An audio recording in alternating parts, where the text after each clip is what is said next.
I just grew up, my granddad and my father used to take me out fishing all the time, and we used to fish from the banks for like white bass, catfish, and I just see these guys in these bass boats, and I was like, man, one day I want to have a boat one day and get to chase those largemouths like they do. And you know, I was fortunate enough to play in the NFL and was able to get an aluminum boat, and it just went on from there.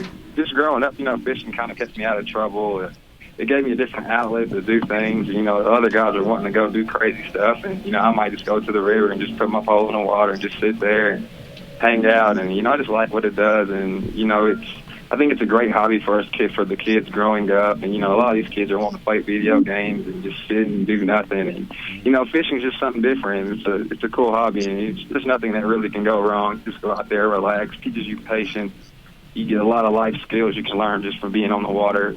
And those values are just very important, and I just think fishing gives you a lot of them. You get to deal with a lot of ups and downs, frustration, good times, bad times. It's pretty much life on the water. You spent 8 years in the NFL.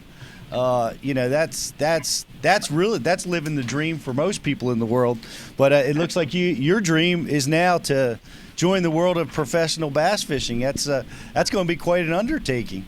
Growing up as a kid, I had 3 goals, and you know, to make the NFL is one of them, and one was to be a professional bass fisherman. I'm trying to achieve that, and my last one was I wanted to always be a NASCAR driver. So I don't even know if I can get to that point in my lifetime. I think I know I'm taking my boat to practice every day, and I just couldn't wait for practice to be over just so I can get on the lake. So nice. That's funny because there's a lot of us that work non-NFL jobs, and that's what we do. We never would think that an NFL player would be like, when will practice get over so I can get out on the water? It's pretty neat to hear that, dude. What's a harder sport? Professional football or professional bass fishing? For me, which was the hardest is fishing stuff. Yes. You know, I had some natural abilities to where, you know, I could run, jump, I can do all this and that, you know, get interceptions and stuff. But this fishing stuff, it's just different lakes. Stuff changes, and I don't know. It's just so frustrating sometimes. It's just trying to figure it out. You're constantly trying to figure a lake out at all times or a river out at all times, and it's never how you think it's going to be. And, you know, you go in a football game with the game plan. You already know pretty much what the teams you're going to run, who their good players are.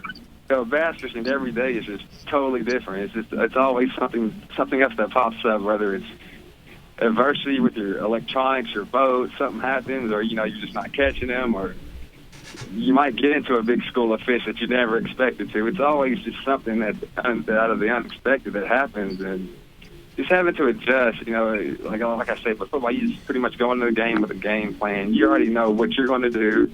You kind of know what they're going to do, and you just go ahead and play. You know, fishing is nothing like that. Anytime I'm out fishing, it's great, and I'm just glad to be able to be still competing at something.